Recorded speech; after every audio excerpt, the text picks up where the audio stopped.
Excellencies, ladies and gentlemen, now we'll start the second panel of the meeting. Now we have a more challenging issue. We are not going to discuss challenges, but cooperation. Our speakers are very well-known experts from Azerbaijan, Georgia, and Turkey. I would like to introduce our speakers first, and we will follow the same order as acknowledging the program. Our first speaker is Mr. Fuat Chiragov. He's a leading research fellow at the Center for Strategic Studies under the President of the Republic of Azerbaijan. He is a very well-known expert and specialized on the issues of United States and also South Caucasian issues. He has many publications on these issues. Now, floor is yours.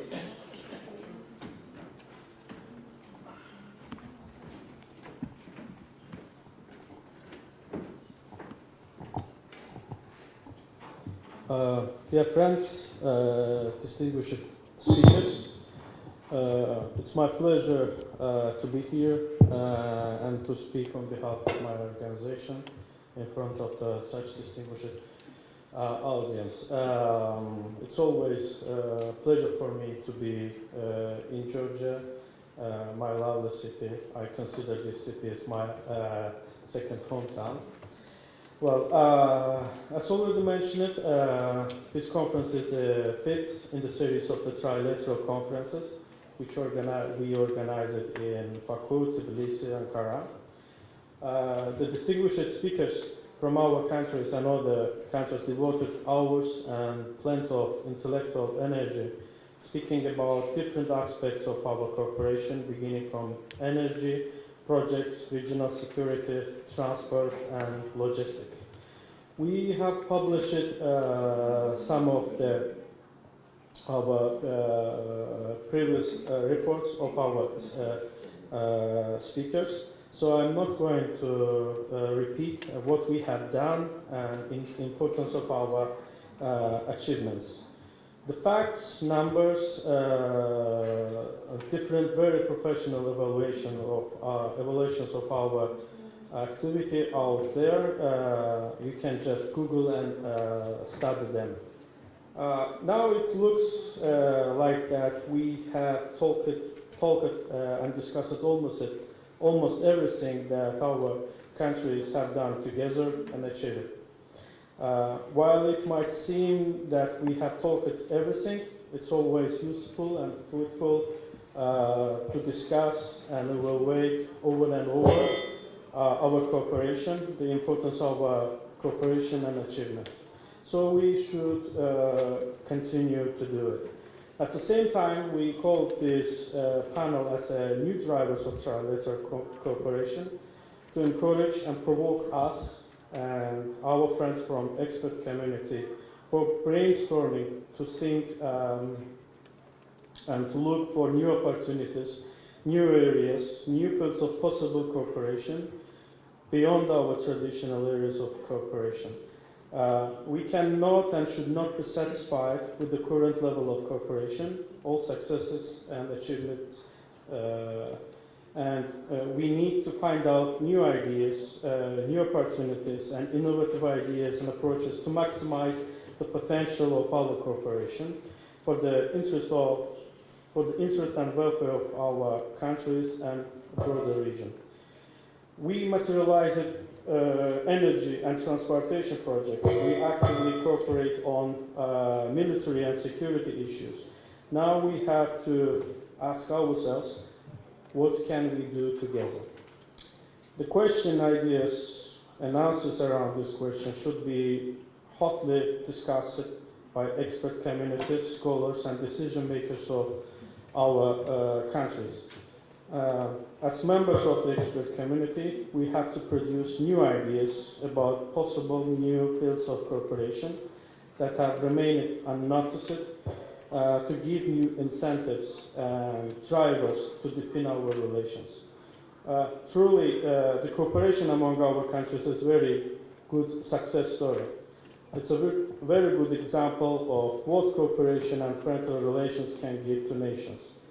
I think that sometimes we do not appreciate and understand fully our achievements and fruits of our past cooperation. We just take them for granted. Yet we all know how it has been difficult to come to these days, how much energy, resources, and time have been invested, and what kind of challenges we have faced, and what prices we have paid. On the other hand, we have to admit that international and regional environment, when our relations start to develop, is not the same as with the current international and regional affairs. Turkey, Georgia, and Azerbaijan are not the same countries as used to be 20 years ago. Not only international and regional environment, but also these countries, societies, and their regional and foreign policies have experienced substantial transformations. Nevertheless, these transformations and changes have not affected negatively the relations among our countries. Contrary, these relations have developed a lot, and it's a very good sign. And if you want me to be precise, I can say this. 20 years ago, when our countries started to develop their relations and initiated regional projects, the good relations with the West of all three countries and ultimate goal to integrate to the Western institutions have been one of the major variables and drivers of our relations. Although the Western interest to get access to alternative energy resources of the Caspian Sea facilitated the cooperation of these three countries. Now these three countries have three different kinds of relations with the West and neighbors, yet the relations with the third parties have not become an obstacle for building good relations among us. This means that our relations are based on internal and local dynamics, clear understanding of the importance of these relations, pragmatism, real political approach of the leaders and societies of our countries. In other words, our relations are not dependent or hostage of the third parties. This is a very important moment, especially during the increasingly unpredictable international environment, to have reliable partners and neighbors which are interested in having good relations and cooperation like you. I'm not going into the details of the qualitative transformation of the recent decade and global power shifts. These changes embody not only challenges and uncertainties, but also new opportunities for us. Or it's in our hands to transform the challenges into the opportunity.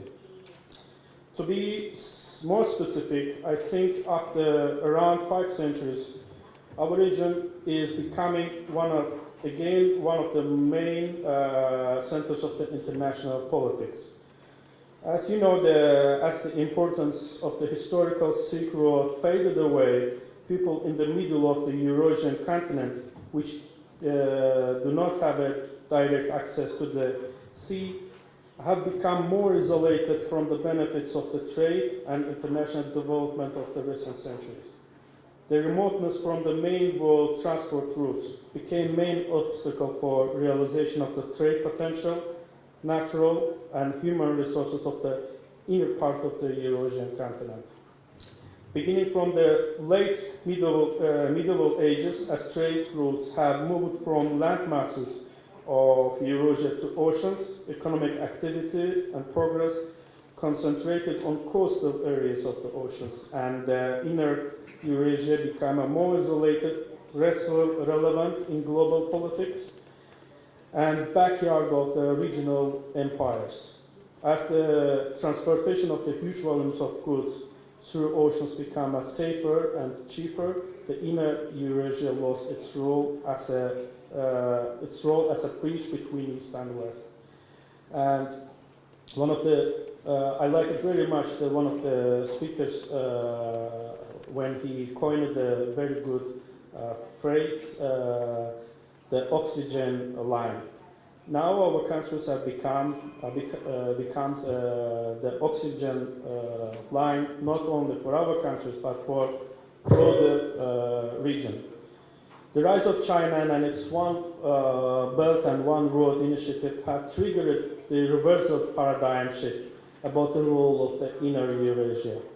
The inner or heartland of Eurasian continent, where our countries are like bound rings in one chain, is going to play an important role in Eurasian and global geopolitics. The South Caucasus and Central Asia are becoming one of the most important bridges between Europe and Asia's large economies, thus making the region one of the most important areas of Eurasian powers rivalry and at the same time the cooperation. Development of internal lines of communications in Eurasia poses both challenges and opportunities for states in inner Eurasia. These countries and people of the region have suffered from landlockedness since Silk Road lost its importance. Since independence, Azerbaijan has been making great efforts and strides to overcome landlockedness, which has been a geopolitical and geoeconomic course. After independence, energy projects gave Azerbaijan a unique historical opportunity to escape from the pressures and limits of the region. All the energy-rich Central Asia countries also significantly have diminished the constraints of the region in the last decade. This opportunity can be called as escaping from the region, which means the country physically stays in its region, but its trade and economic relations go far beyond the region. And the country depends on neighbors less enough not to be susceptible from pressures of neighbors and negative economic developments in the neighboring countries. With this respect, in the past decades, Georgia and Turkey have played historical role as being a window and a door for the landlocked, but energy,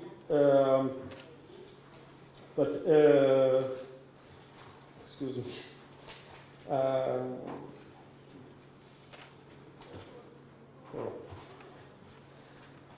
Okay.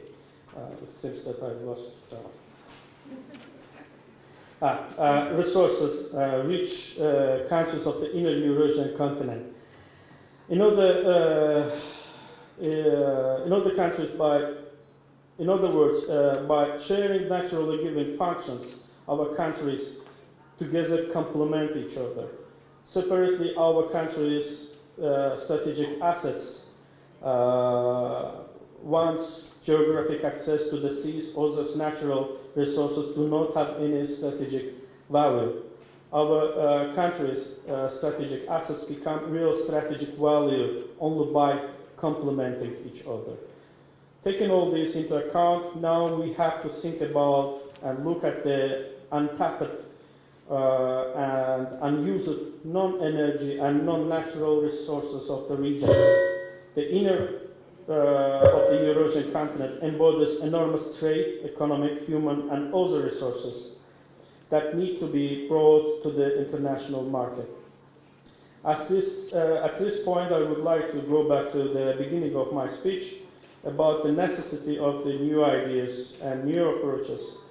As I said, that our past experience is a very good example how we complement each other, what we can do together, and how our cooperation can transform the separate strategic assets to one strategic value from which we all benefit.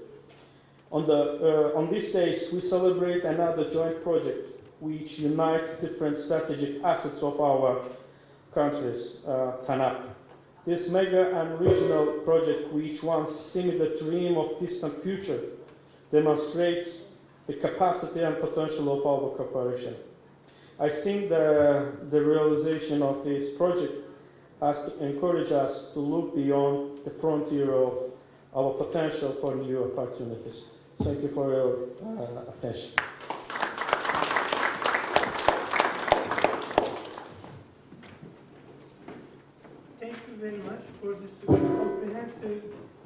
presentation. Now we will move to our next speaker.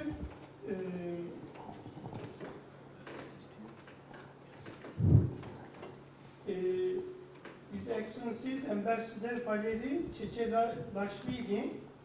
He has a great experience, one of the top diplomats in Georgia.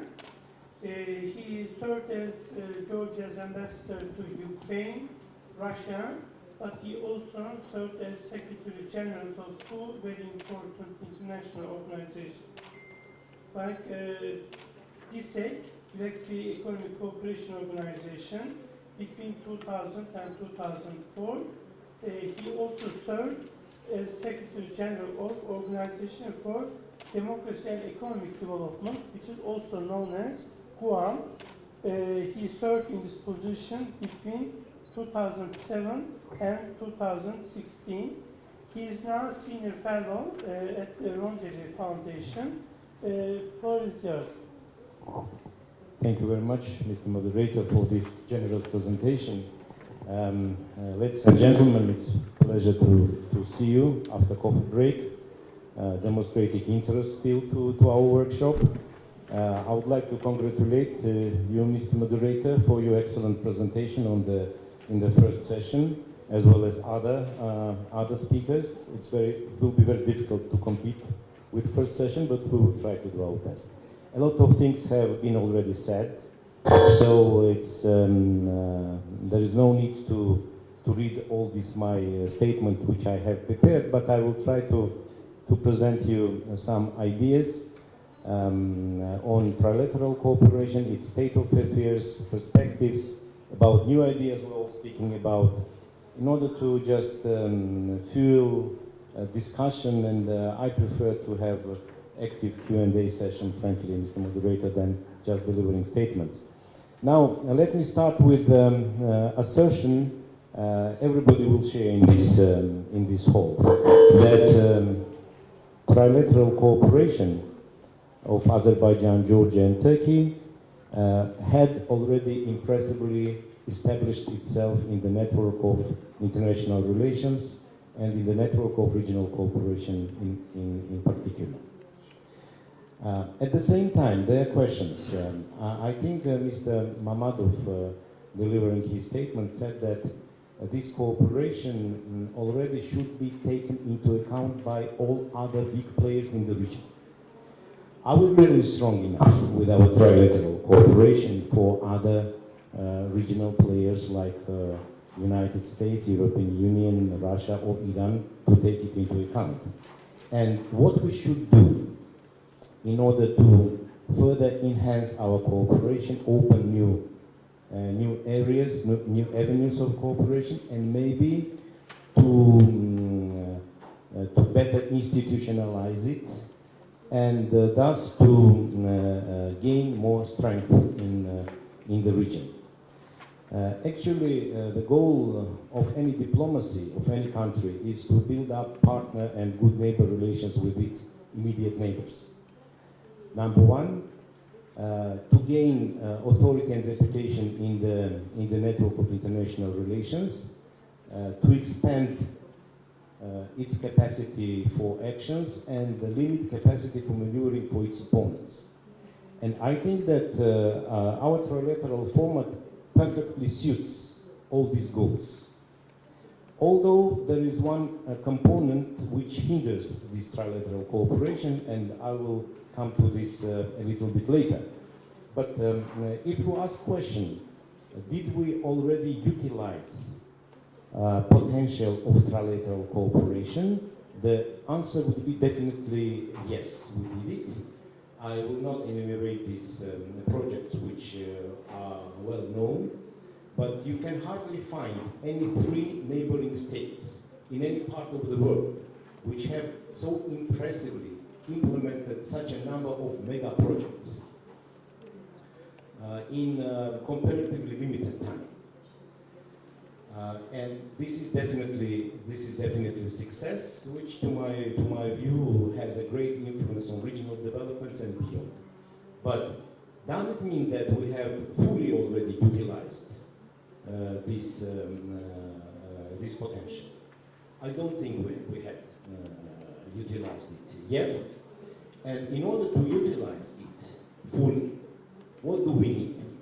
We don't need simply pragmatic interest of implementing regional transport, energy, whatever projects, but we need a stronger common will, shared agenda, based on shared values, shared assessment of the developments in the region, and based on all these components, maybe it's time to think about trilateral, forward-looking, strong legal basis, which will further cement our cooperation. And when we speak about ideas of further cooperation, of course there are a lot of ideas on the air. For example, idea to create free trade area based on four freedoms: freedom of movement of goods, capital, services, and people, common market, free visa regime, and so on. And I remember that exactly one year ago when we were in Baku, what we remember, we also spoke about these ideas. More than that, when I was preparing my statement for today's session, I looked through the previous reports of our meetings, and I came across very interesting ideas which were actually the same back in May 2014. Let me read, quote it. For example, the recommendation was that the institutionalization of already established projects is essential to developing the new economic connections that will lead to further regional integration, forming a free trade area, even customs union or common market, and ensuring a free visa regime. All are key. Experts of these three institutions, distinguished institutions, made this recommendation back in 2014. Second recommendation: Azerbaijan-Georgia-Turkey countries face a lack of coordinated political support. The foreign policies of these countries are not being implemented in a coordinated manner. Thus, all three need to form a united front and figure out how they should work together. So we are continuing to repeat again and again from year to year, and we should, I agree with you. But now I'm coming to the component which, to my view, is hindering trilateral cooperation. And this is the reality that we have, how to put it mildly, different foreign policy preferences. For example, Georgia considers Russia to be main troublemaker in the region. At the same time, Turkey and Azerbaijan have contractual partnership relations with Russia. On the other hand, Turkey and Azerbaijan, they see Armenia as a main threat to regional cooperation, stability, and security. And Georgia has contractual and partnership relations with Armenia. I think that well, this is reality. This should be taken into account, but it doesn't mean that we shouldn't work to bring our vision, our assessment of foreign policy developments closer, because I believe that the most promising format of regional cooperation in this part of the world is Azerbaijan, Georgia, and Turkey trilateral cooperation. And we have a lot of things to do in order to utilize fully potential of this very promising, still promising cooperation format, although we have already did a lot of great things. Now, our session is about new drivers. So if we speak about some new drivers, they should be the result of new developments So what had happened since we met in Baku, exactly 1 year ago? TANAP is there, opening of South Gas Corridor 1 week ago was a great development. TANAP in Eskişehir on 13th of June, I think.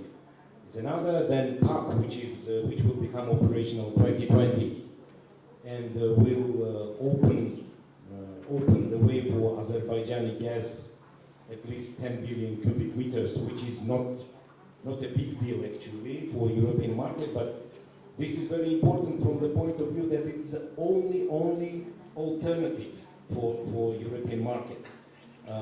Alternative as a source, not only as transportation, but as a source. But what I'm trying to say is that these new developments, to my view, the most important were that there was further consolidating of United States and European Union position to confront and contain Russia, and to which was reflected in the sanctions policy to Russia. At the same time, during this period, if I'm wrong, please correct me. Turkey and Azerbaijan, they managed even to improve relationship with Russia. May I remind you that, for example, Turkey and Azerbaijan didn't expel Russian diplomats after Skripal case, which Georgia did.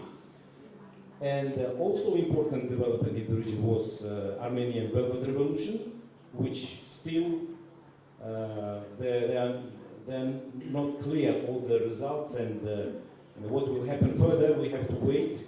I think that what is important, how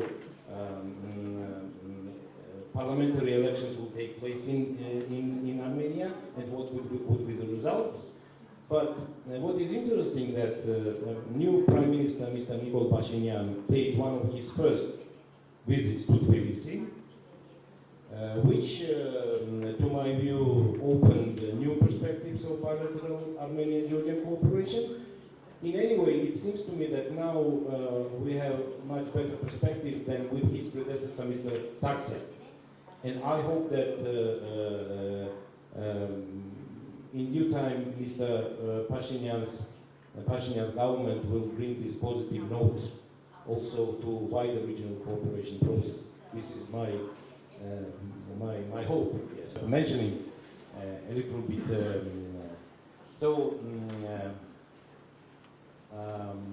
I would like to thank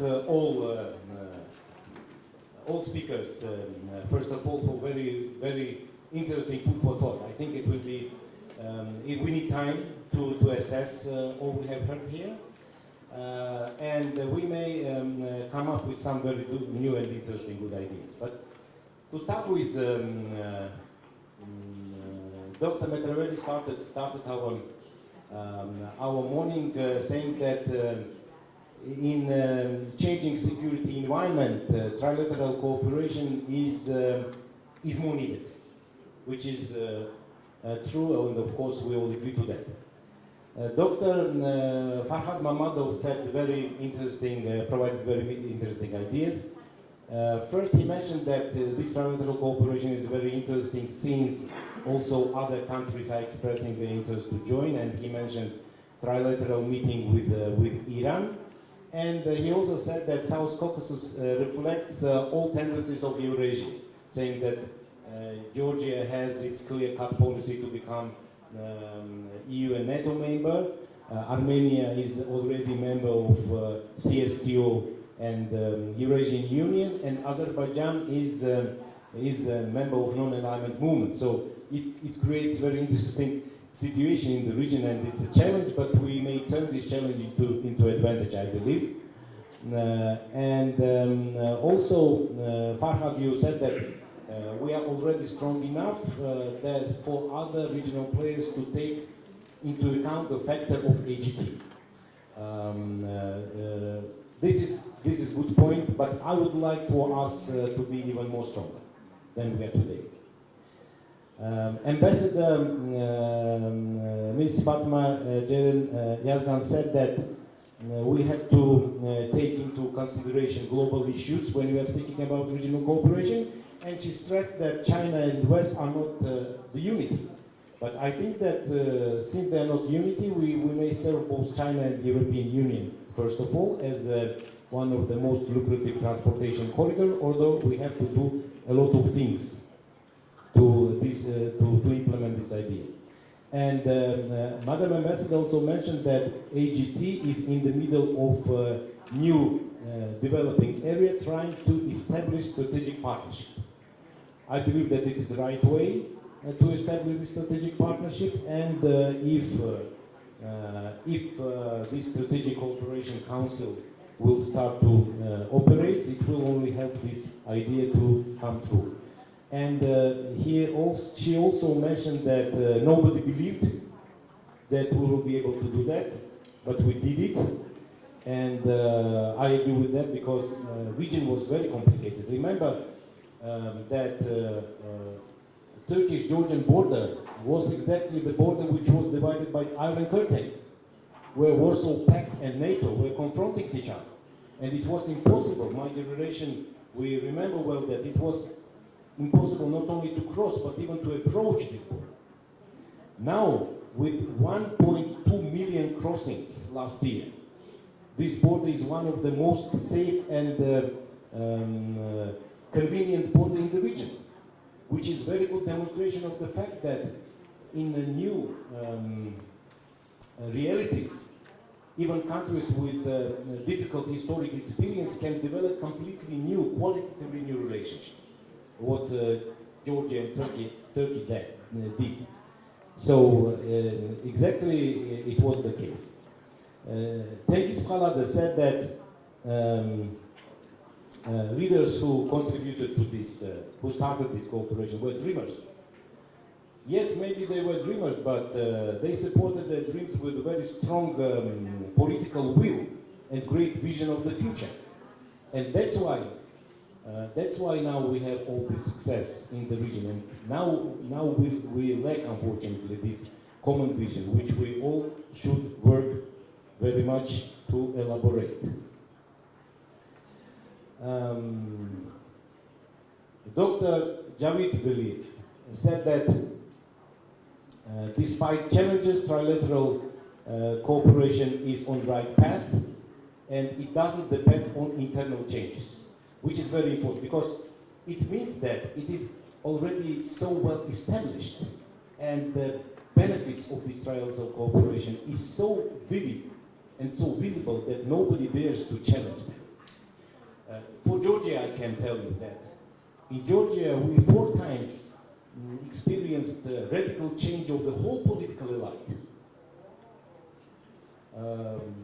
But nobody questioned that this trilateral cooperation is one of the most important foreign policy priorities of Georgia. And also, Dr. Veliyev said that now other countries are expressing their interest, Kazakhstan, for example, Iran, and also Mr. Javid, you said something which I don't completely agree with. You said that Russia, maybe if I wrote correctly, Russia and Iran does not see Azerbaijan-Georgia-Turkey trilateral cooperation as a part of global competition anymore. Was I correct to register it? So, with Iran I completely agree. Because Iran can benefit from this trilateral cooperation when this railroad connection will be operational. Iran will join Baku-Tbilisi us.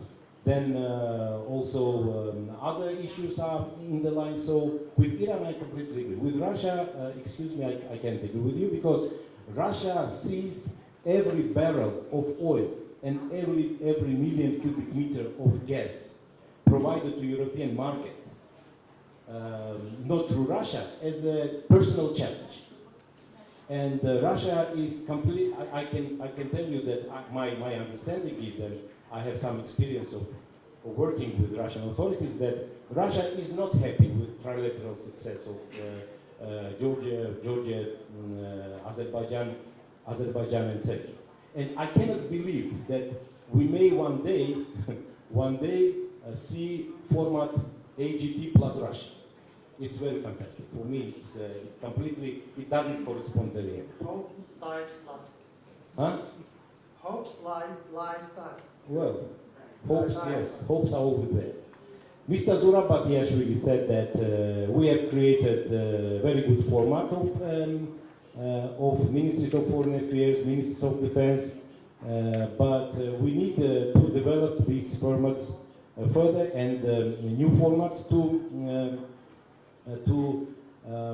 elaborate. And Fuad, you also mentioned that maybe in addition to these formats, we need enhanced security and military formats to be developed, which is of course true. Dr. Oktay Tanrısever, you had a very interesting presentation. I made a lot of notes, on 2 pages. You presented a new view, saying that it's a juncture of not only Asia and Europe, but also Middle East, which I think provides new dimension for our cooperation. And you also mentioned something which I'm not quite correctly, quite agree with. You mentioned that if I was right, Russia's policy to keep recognition is limited. Yes, that means that Russia is not so much interested in order Increasing the number of increasing the number. recognized. Yes, because the final idea of Russia is to annex these territories because of that. Maybe. But I don't agree why. Because these are completely, from this point of view, these are completely different cases. Abkhazia and South Ossetia. If Russia would need to annex South Ossetia tomorrow with referendum or whatever, it can make it like that, with no problems. Abkhazia is a different case. Abkhazians are not ready to be annexed by Russia. And it's completely different community, completely different society, which actually makes trouble for Russia to design its policy vis-à-vis these 2 breakaway regions of Georgia. And you also mentioned 3 challenges, like Russia and USA and NATO. Sure, European challenge, which Europe has to, first of all, think about its role in international relations. And you made very valid point, saying that EU could think strategically engaging our region in interaction. I completely agree. This will bring benefit to all our three member states. And also you mentioned that we have great potential, but we need new ideas. Oh no, this is Fuad. Fuad Chigarov, Mr. Fuad said that we need this brainstorming all the time because we need to elaborate new formats and move our cooperation to new levels and to new avenues of cooperation. As I have already mentioned, you mentioned also military and security issues.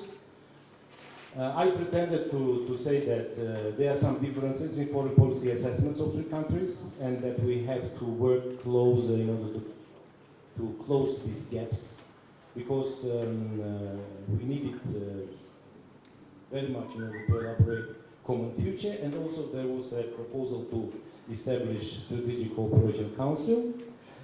Mr.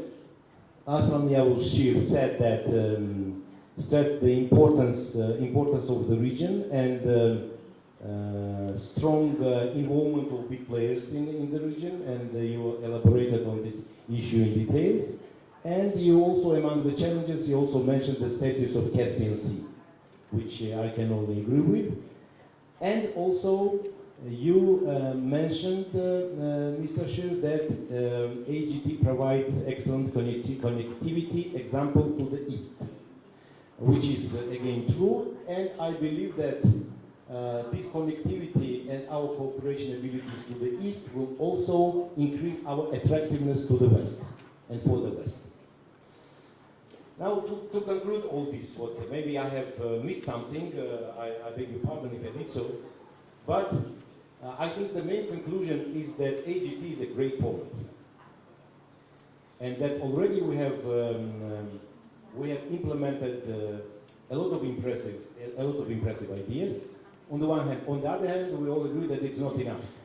That in changing world, in new risks and new challenges, we have to enhance further our cooperation, institutionalize it, maybe start to think that, okay, statements and declarations are very good, but I think that it's time now to think about the strong trilateral legal forward-looking basis for cooperation, which will cement our interests and reflect our common vision for the future.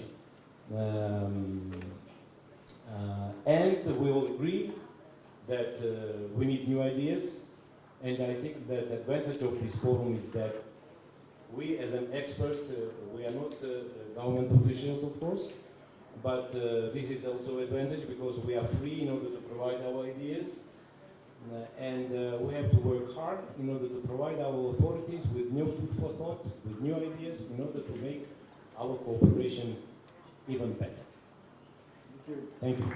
Thank you, Excellencies, Ambassador, and also for making, not only for making excellent presentation, but also making a concrete proposal for the future of this trilateral relationship. And in the Q&A session, we discuss these issues. Our last but not least speaker is Mr. Aslan Yavuz Şir. He is a very well-known expert on the Caucasian issues in Turkey. He is a senior fellow at Eurasian Research Center, and he is the managing editor of two journals. One of them is Review of Armenian Studies and International Crimes and History. He previously worked in two important think tanks in Turkey. One of them is Global Strategy, the other one is Center for Middle Eastern Strategic Studies, or SAM. So he follows regional developments very well, and the floor is yours.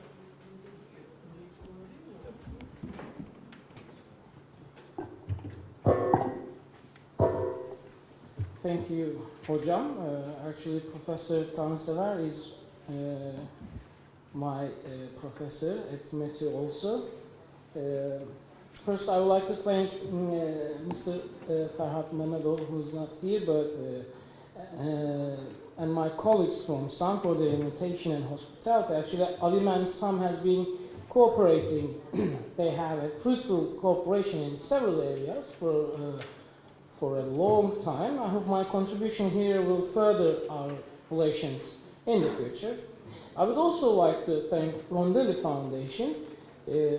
Avim and GFSIS didn't have the chance to work together in the past, but when Mr. Alexander Rondelli has passed, actually he was a very admired scholar in Turkey, and his passing has been a very sad news for all of us in Turkey who has been following Georgia very closely, and even for those who did not meet him in person, but we were all inspired from him. I hope this meeting will also serve as a ground for future cooperation between GFSIS and Avim. Actually, being the last speaker, and the younger one probably, I'm in a very difficult position to come up with new ideas or thoughts or whatever, because everything has been overrun, yeah? And it has its advantages and disadvantages. Either I'm going to work out a brilliant presentation here that will illuminate our further discussions, or it will be just a moderate one with just maybe a summary. I hope it will serve the latter. every spot in the world has a relative geopolitical importance in the eyes of those actors that are interested in that spot. It's very important. I mean, this spot itself can be of critical importance for those who see something of value there. Yeah. So with the end of the Cold War, South Caucasus was not the emerging region and not a subject of discussion for only those countries in the region or around it, but it was a global issue. We have been talking about the geopolitical importance of South Caucasus and the potential, the cooperation that can come out of it, but I mean, this region has probably been one of the most critical regions in that spot of the world, together with the Black Sea, which we did not discuss up until now, and in the past, these two regions, Black Sea, the Caucasus, has been of a very critical importance for the global actors, for the bilateral international relations. It was a hub. It was Soviet, but still, I mean, it was how do you say? It was in between. And now it is all clear that the change itself in the international relations is reflected in these regions first. So when you see alliances between the West and Russia, or some conflict, you see it firsthand in the Black Sea and the South Caucasus. So this region has utmost critical importance. This relative importance has not changed since the end of the Cold War. Today, the relations in and beyond the region have significantly improved. What we have today, and it is also the subject of all discussions here, is a cooperation mechanism that possesses a potential to do good, not only for the three countries involved, but also that see the geopolitical importance of that region. So we are here to explain this importance. Thus, we have probably the best and most efficient cooperation mechanism available in the region, which is Turkey, Azerbaijan, and Georgia. What I would like to mention today is a view from Turkey with regard to the increasing importance of the region and this trilateral cooperation from a rather broader perspective, and it is its direction. Turkey saw itself the easternmost of the West for a long time and during the Cold War, but with the end of the Cold War, Turkey began to change its position, assess the potential in the emerging neighborhood and the East, and gradually try to adapt to it. The initial assumption that the post-Soviet geography was left with a power vacuum and that it would be filled with a great power competition seems to prove right until today. The South Caucasus region, as well as the Caspian and Central Asia, now extending to the east till China, its resources and its geopolitical importance invokes such processes of competition and cooperation thereof. In that context, Turkey's position slowly transformed into becoming the westernmost of the East, with ambitions, goals, and a carefully defined vision. Such a repositioning is important because facing the West, while cooperating with the East, has always been new modern Turkey's goal from the beginning. I mean the republics. But the conditions set forth by the Cold War forced Turkey to face East, being the southern flank of the Atlantic Alliance, and therefore its relationship with Europe and the Transatlantic Alliance could not have been different from a predestined course, as is the case with most of the actors in such a bilateral international system. Today, the gravity of the world's economic growth and production is shifting from the West to the East. All the discussants here focused on that. Regional powers and outside actors such as the United States, European Union, Japan, Russia, and others have developed many projects to engage with countries in Eurasia in a framework to strengthen regional cooperation. Having direct connections with Iran, Russia, the Black Sea, China, and Europe via Turkey, Eurasia stands at the crossroads of old and emerging transportation corridors. Recently, with China's increasing interests in connectivity projects, such as the new Silk Road, which is now transformed into BRI, Belt and Road Initiative, the importance of Eurasia has again been drawing the attention of many actors that particularly focus on the fields of energy, transportation, and establishment of transport routes, trade routes. In such a context, Turkey-Georgia-Azerbaijan Trilateral Cooperation is now more critical than ever. Again, it's the direction. The connectivity is also the key term here. The Trilateral Cooperation presents a working connectivity mechanism that already helped link the three countries in a one belt and one road of this region alone. This mechanism realized three major projects, among others: the BT natural gas, the BTK oil, and BTC natural gas, BTC oil, and BTK railway projects that have now been categorized under Reconnecting Asia label. The last one of these projects that got realized, the BTK railway, is one of the main connectors in transportation projects such as the European Union-led Triseca and the BRI, and it now not only promotes the role of Turkey but also Azerbaijan, Georgia, and even Kazakhstan, Turkmenistan, and very recently Uzbekistan too. These uninterrupted lines will stretch from China to Europe and promote positive outcomes in relations based on cooperation. The trilateral cooperation, therefore, has a lot to offer. For instance, BT natural gas pipeline, the South Caucasus pipeline, now TANAP and now TAP, should be seen from the same perspective that aims to connect the resources of the Caspian and beyond with the means and vision not only transport the resources of the region, but the goods and people together with further projects. There are challenges. What are these challenges? With regard to connectivity, I mean. One of them probably is standardizing technicalities in integration, building infrastructure, and reaching a consensus on the legal status of the Caspian Sea, which now we see there are developments about it. But again, trilateral mechanism that already proved efficient and valuable, established by Turkey, Georgia, and Azerbaijan, can serve as a multilateral harmonization and connectivity example for the projects to the east that will benefit all the parties. Turkey has pioneered work on harmonization of customs and tariff and measures to enhance smooth operation of the BTK railway, as you already remember with the Kervansaray project that began in 2009.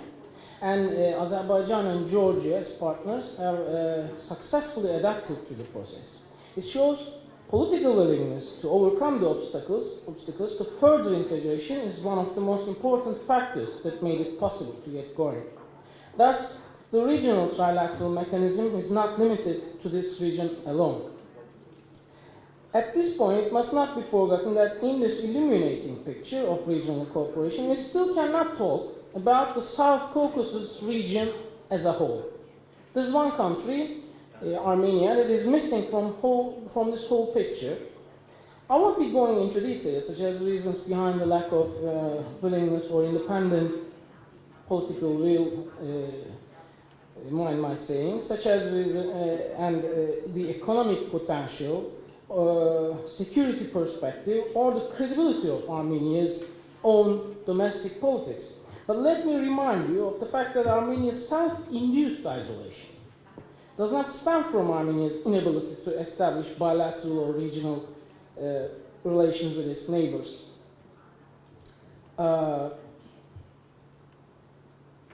The lack of independent policy does not come with the leaders, because structure in this region, structure makes policy. It is more, Armenia's position is more of an anomaly for Western politics, not the region or Armenia's politics alone. It's an anomaly for Western politics and a bad test of politics towards the region. Russia's successful establishment of control over the strategic industries in Armenia, its economy and its security structure is also not the only problem. The problem is, even in the light of the problematic relation between Russia and the West, both sides have encouraged Armenian position of irreconciliation. I believe in this trans-regional outlook we try to present here, Armenia's isolationist position will soon be disregarded. This is a different perspective from what we have been hearing from the Turks and Azerbaijanis in the face of Armenian politics. Actually, Armenian politics is not an item in Turkey's policy, to modern politics. And I'm not saying that on my own. A friend of mine from Armenia, he has been here in Ankara for a couple of months, and now he's a senior advisor to the president of Armenia, and he wrote this report, I must say, and he said this whole thing with the Armenian politics is, it stems from Armenia's relations with Russia. But this isolationist position Armenia has will soon be disregarded. It's not going to be a problem for Turkey or Azerbaijan or even Georgia. Furthering its domestic instability, pushing it towards Russia all the more, and with its conflictual stance and unquestioned support from outside the region, either in the form of developmental aid, which goes to oligarchs, or association agreement with the EU, which didn't go anywhere. Even invitation NATO drills, ignoring its illegal occupation of Azerbaijan territories, will produce the opposite result of marginalizing Armenia further. The trilateral mechanism between Turkey, Georgia, Azerbaijan possesses incredible potential with a view to the east. I don't think Armenia's position does have a potential to hamper this regional mechanism. On the contrary, Armenia will be more and more adversely affected by it. Functional economic issues will prevail, and gradually Armenia will stay out of it, and what the Western countries, Western scholars, Western analysts will see their policy up until today will produce the exact opposite results that they were expecting. So whenever I can find a forum where I can speak in English and with some Western commentators there, I try to focus on this. I mean, Armenia's politics is not an issue itself, but it is an issue of regional stability. So we have to get rid of this one-sided, unquestioned support to Armenia, because it's not for the good of Armenia. And in conclusion, the trilateral cooperation between Turkey, Georgia, and Azerbaijan is now looking to move beyond the South Caucasus region. And I think what should we do? And in answer to this question, what should we do is go beyond the region itself. Go beyond this mechanism alone. We have to go beyond and in the other direction, to the east, to China, to Central Asia, to the Caspian.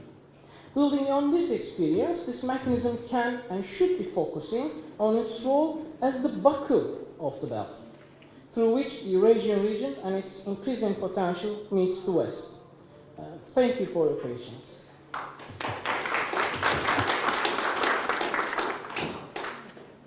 Thank you, Mr. Aslan Yalışer, for this excellent presentation. Sorry. Thank you, Mr. Aslan Yalışer, for this.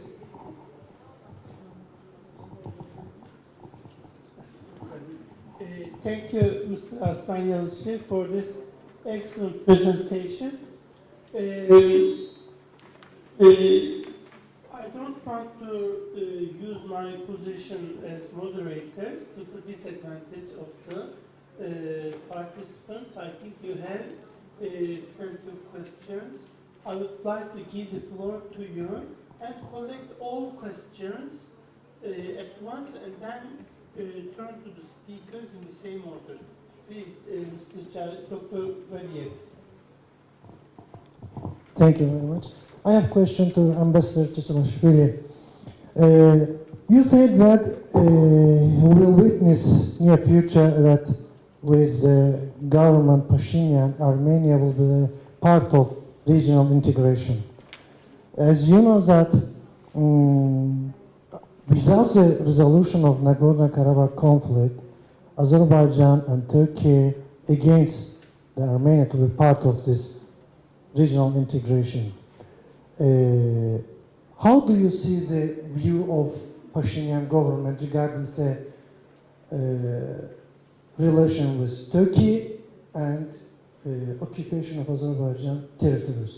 What's his government's position on how he will change position on Armenia that it will help Armenia to be part of integration process in the region? Actually, Turkey and Azerbaijan is not against Armenia's integration to the project, regional project, but many times officials from Azerbaijan and Turkey mentioned that we are open, Armenians be part of the project, regional project, but only after the resolution of Nagorno-Karabakh conflict. What's your view? How will Pashinyan, or how able Pashinyan to change the Armenian view in this issue? Thank you.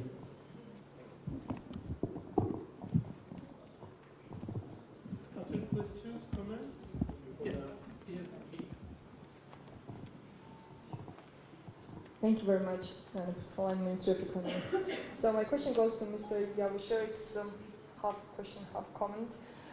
You mentioned that this misintegration of Armenia in the regional context, it's quite clear, and it would be bad for Armenia if they will continue in this way. I mean, to be brief and roughly.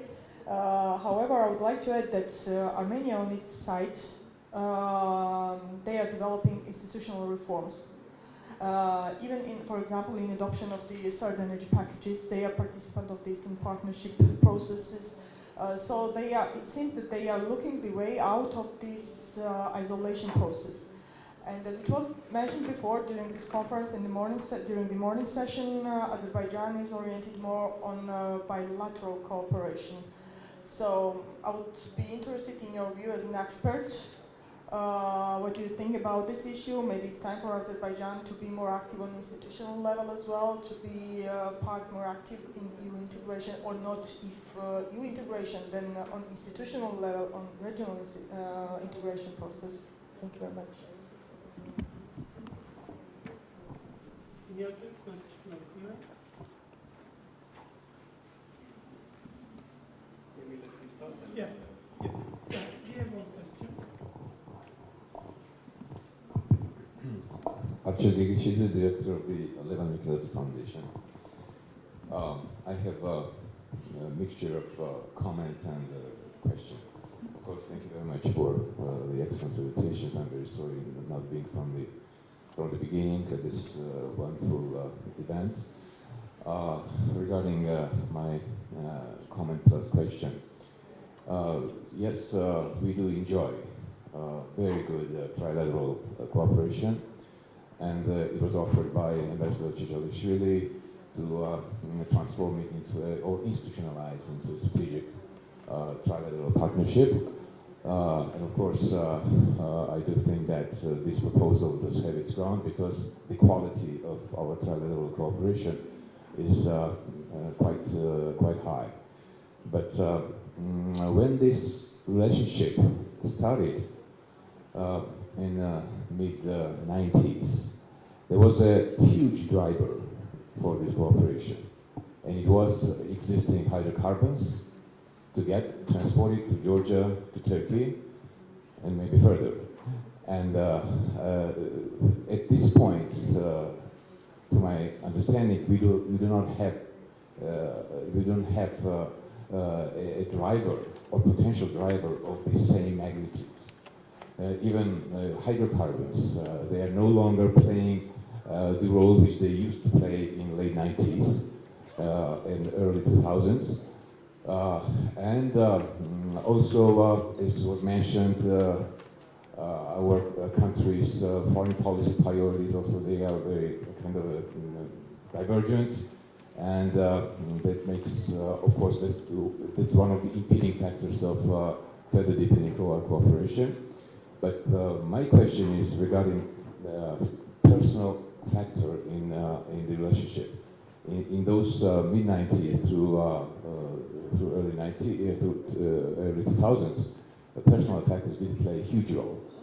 The personal friendship and trust between Süleyman Demirel, Shevardnadze, and Heydar Aliyev, they played enormous role in cementing this partnership.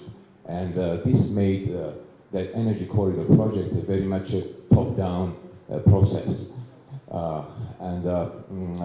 Given the fact that we no longer enjoy that personal factor in our relationship, how do you see this lack of personal relationship would be a factor impeding further deepening of relationship, or we already have achieved the level of institutional partnership where no longer personal factor may mean much? Thank you. Thank you. I think we have to, yeah, one last question. Thank you. Thank you, Mr. Chairman. Thank you, the panel, for the very interesting discussion. I'm energy policy and regional policy analyst, Georgia.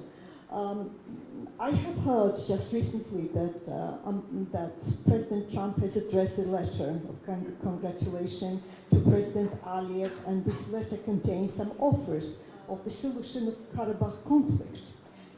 Do you have any news? Because we see there is deadlock on Karabakh issue. What is the proposal, if there is a proposal, in how to solve this issue? Because without Armenia, there can't be any long-standing peace in the region. So it's necessary to engage the Armenia in the regional process. Thank you.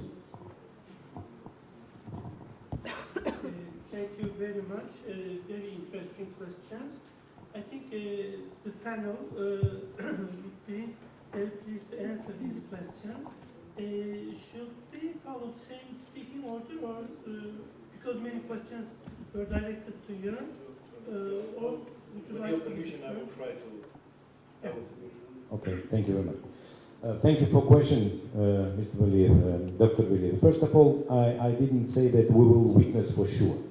I expressed my hope that we may witness some changes, but we have to take into account that at the moment, actually Pashinyan's government is interim. He doesn't have a majority in the parliament, so through his political vision of the future of Armenia in the region and of the region in general will be clear when parliamentary elections will be over, and depending on what kind of political support he will have in new parliament of Armenia. So for the time being, we should take into account that he is very limited in his maneuvering. Internally and also on foreign arena, it's not surprising that first visit he paid to Russia to participate in Eurasian Commission summit, whatever. But we have to wait. My hope is because, well, when I look at Mr. Pashinyan and his predecessor, I think that with Mr. Pashinyan we have at least more hopes than with his predecessor, for many reasons, and maybe you know better than me what reasons are those. But still, we have to wait. But I think that there are still some hopes. Plus, as a lot of speakers mentioned in the first and second session, you know, the situation Armenia is now in is not beneficial for Armenia itself. It's a sort of self-isolated. Look what's happening. So, on the one hand, Armenia considers itself as a winner. Okay, it has control over the 20% of territory of the neighboring state, and still has this control, occupying these regions. But in reality, all these mega projects, they were implemented without Armenia. Imagine fantastic situation that there is no conflict between Armenia and Azerbaijan. Armenia would be in much more a stronger position in the region. Plus, remember that, correct me if I'm wrong, Armenian diaspora was very strong in Baku itself before conflict started. Okay? Which was not the state of Azerbaijani diaspora in Yerevan, for example. Plus, Armenian diaspora has huge investment opportunities. Provided there is security and stability in the region with good location of Armenia and their investment opportunities of diaspora, Armenia would have much better opportunities for. So all these are objective realities, and I believe that earlier or later, Armenian leadership should take it into account. So these are all grounds for some hopes that we may witness. And by nature, I am optimist, you know. So I'm trying to see things in better perspective. Now, Achiko, Mr. Gegeshidze, your question. So actually, of course, it was a big driver, oil and gas transportation routes and all those things. But I see, for example, at the moment also some coming very interesting regional projects. Like for example, to name a few, high voltage electricity networks link, which actually Georgia is trying to develop independently with Azerbaijan and with Turkey. But why not making it trilateral project? Because it will give an excellent opportunity for Azerbaijani electricity via Georgia and Turkey to reach electricity market of European Union. Highway.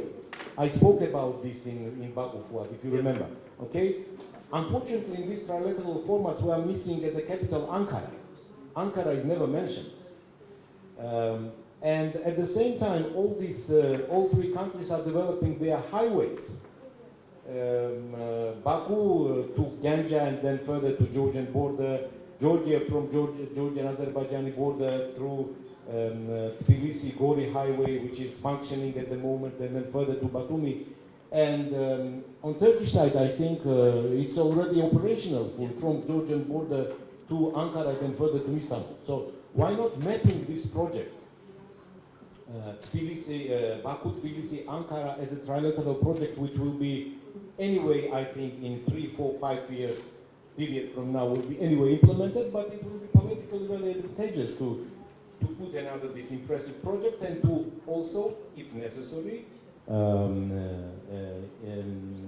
attract additional foreign investments. Personal, of course it's very important. They were great leaders, may I say. Mr. Demirel, Heydar Aliyev and the President Shevardnadze, they had a vision. And for example, I remember when Turkey in 1992, I think, provided 50 million first credit to Georgia. Georgia was very unstable at that time, in a very difficult position. And President Demirel faced a lot of critics in Turkish parliament, saying that why you are doing this, Mr. President, Mr. Prime Minister, giving this money to Georgia, you will never know when they will be ready to pay it back and so on. And I remember Prime Minister's then Demirel's answer that if you are a responsible neighbor, you should be interested in the prosperity and stability of your neighbors. So that we are investing not only in Georgia, but we are investing also in our stability, this money. So this was a man of vision and all those personalities. Now, I agree that we are lacking this personal touch at the moment. And that is why I think this was also the idea behind the strategic cooperation trilateral concept.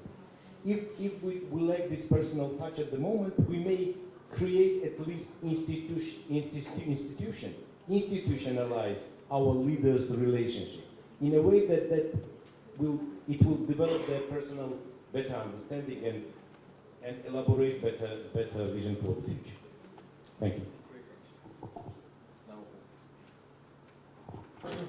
Well, as a representative of Azerbaijan, I will start from the last question about Trump's letter. I'm a NATO official. I'm a think tank man, so I can be a little bit... State affiliated. Okay. Well, So we do, yes, we had this letter, but at the same time we do see the different dynamics, you know, on the global level and in the regional level, so that we haven't seen as a person who covers the United States, that anything tangible that came after this letter. Any suggestion, any proposal, any, I don't know, the initiative to support the ideas in the Trump's letter. So for now, we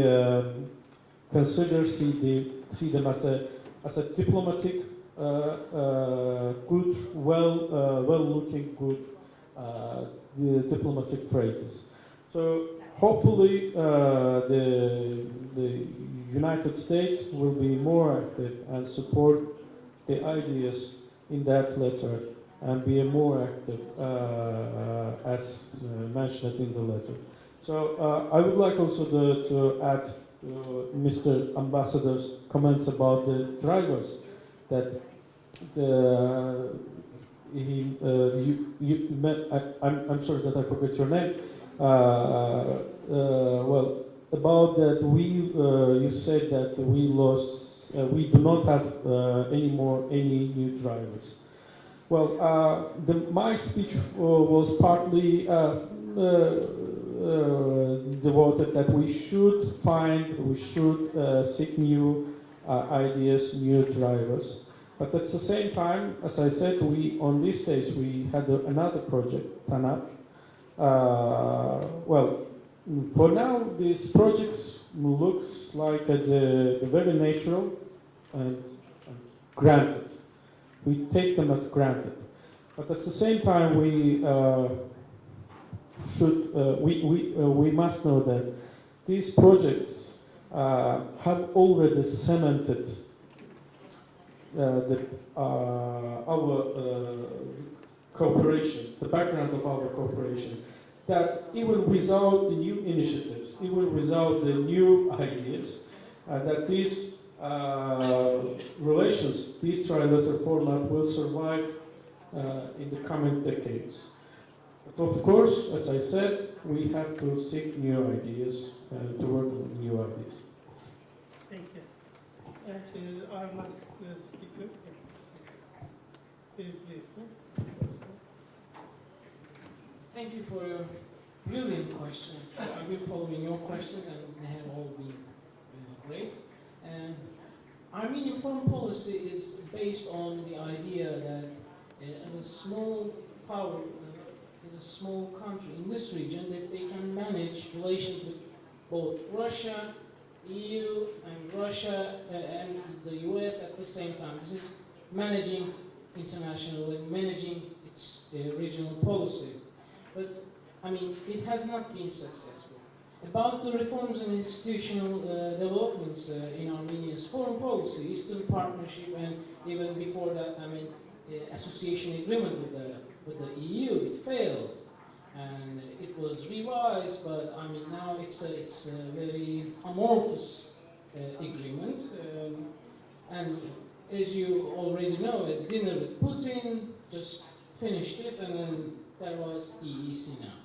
So I don't say that because Armenia is just a country with no capabilities or whatever. It's structural.